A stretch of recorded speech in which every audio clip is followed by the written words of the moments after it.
ইতিহাসে না এমন কিছু নাম পাওয়া যায় যেগুলো শুনলেই আমাদের চোখে সাহস আর ন্যায় বিচারের একটা ছবি ভেসে ওঠে। আজকে আমরা কথা বলবো তেমনই একজনকে নিয়ে, ইসলামের দ্বিতীয় খলিফা ওমর ইবনুল খাত্তাব। চলুন তার এই অসাধারণ জীবনটাকে একটু কাছ থেকে দেখি। তার একটা বিশেষ উপাধি ছিল, আল ফারুক। কিন্তু এর মানে কি? কেন এই নামে ডাকা হতো তাকে? কারণ আল ফারুক মানে হল সেই ব্যক্তি যিনি সত্য আর মিথ্যার মধ্যে পরিষ্কার পার্থক্য করতে পারেন। আর ঠিক এই গুণটাই ছিল তার চরিত্রের, বলা যায়, একেবারে মূল ভিত্তি, যা তাকে ইতিহাসে অমর করে রেখেছে। কিন্তু সবচেয়ে অবাক করা ব্যাপার কি জানেন? যে মানুষটা পরে ইসলামের অন্যতম একজন রক্ষক হয়ে উঠবেন, সেই তিনিই কিন্তু শুরুতে ছিলেন এই নতুন ধর্মের সবচেয়ে কট্টর বিরোধীদের একজন। ভাবা যায়?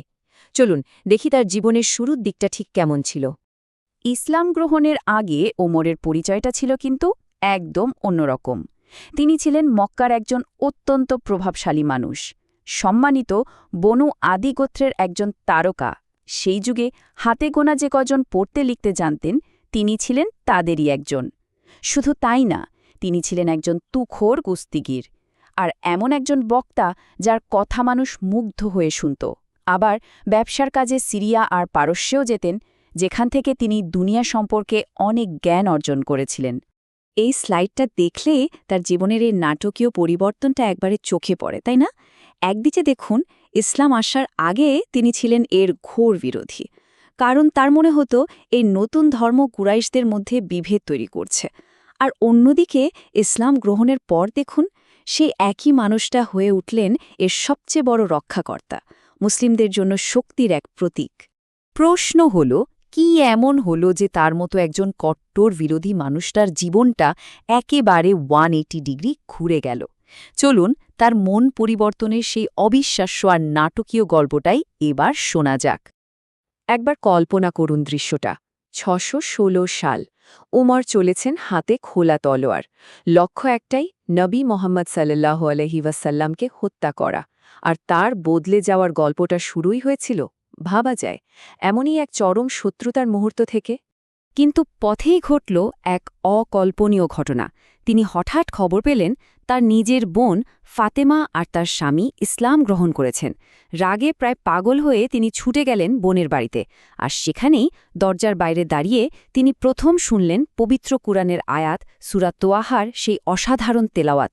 সেই ঐশ্বরিক বাণী, সেই কথাগুলো উমারের মতো এমন কঠিন হৃদয়ের মানুষটাকেও মুহূর্তে গলিয়ে দিল। তিনি কান্নায় ভেঙে পড়লেন, আর মুখ থেকে বেরিয়ে এলো, সত্যিই এটা সৃষ্টিকর্তার বাণী।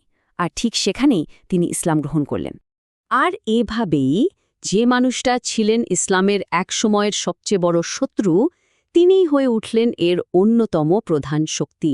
উমরের ইসলাম গ্রহণ ছিল তখনকার স্বল্প সংখ্যক মুসলিমদের জন্য এক বিশাল পাওয়া, যা তাদের সাহস আর মনোবলকে বহু গুণ বাড়িয়ে দিয়েছিল।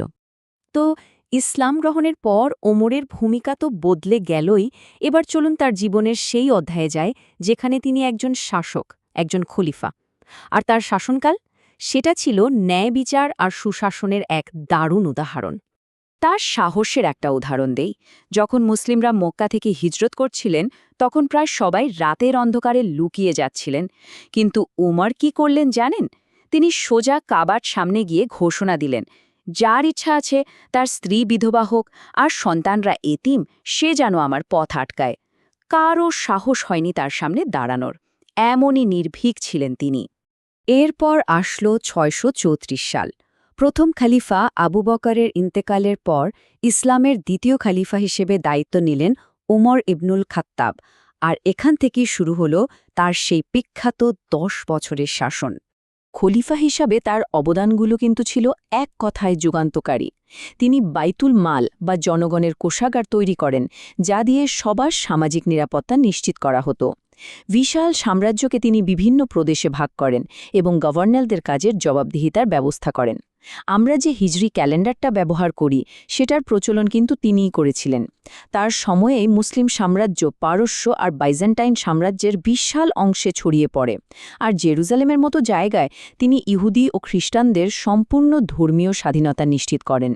কিন্তু ভাবুন, এত বড় এক সাম্রাজ্যের শাসক, তার লাইফস্টাইল কেমন ছিল? জাঁকজমক, শান শৌকত? না, একদমই না। তার জীবন ছিল কি বলবো সাধারণেরও সাধারণ। প্রায় ছেঁড়া পোশাকে তালি লাগিয়ে পড়তেন, মাটিতেই ঘুমিয়ে পড়তেন। ক্ষমতার একেবারে শীর্ষে থেকেও দুনিয়ার ধন সম্পদের প্রতি এমন নির্লিপ্ততা, এক কথায় অবিশ্বাস্য। সব গল্পেরই তো একটা শেষ থাকে, তাই না? এবার আমরা তার জীবনের শেষ পর্বটা দেখব এবং জানব সেই অমর উত্তরাধিকার সম্পর্কে, যা আজও তাকে সারা বিশ্বের স্মরণীয় করে রেখেছে। সময়টা ছিল ৬৪৪ সাল। একটা খুব দুঃখজনক ঘটনা। ফজরের নামাজ পড়ানোর সময় আবু লুলু ফিরোজ নামে একজন আততায়ী তাকে ছুরিঘাত করে। ৩ দিন পর সেই আঘাতেই তিনি ইন্তেকাল করেন। মদিনায় নবী মোহাম্মদ সাল্লাল্লাহু আলাইহি ওয়াসাল্লাম এবং তার সবচেয়ে কাছের বন্ধু আবু বকরের পাশেই তাকে দাফন করা হয়। তাহলে ওমরকে আমরা কিভাবে মনে রাখব? এই কথাটা হয়তো তার সেরা পরিচয়। তার কঠোরতা ছিল শুধু অন্যায়ের বিরুদ্ধে, আর তার সবটুকু দয়া আর কোমলতা ছিল অসহায়দের জন্য। তিনি ছিলেন এমন একজন শাসক যার এক রূপে ছিল ন্যায় বিচারের জন্য ইস্পাত কঠিন দৃঢ়তা, আর অন্য রূপে ছিল মানুষের জন্য অসীম মমতা। তার এই অসাধারণ জীবনটা আমাদের সবার সামনে একটা বড় প্রশ্ন রেখে যায়। একজন শাসকের আসল উত্তরাধিকার কি? বিশাল এক সাম্রাজ্য, নাকি প্রজন্ম থেকে প্রজন্মে বয়ে চলা সুবিচারের এক ধারণা? ওমর আল ফারুকের জীবন হয়তো এই প্রশ্নেরই একটা জবাব।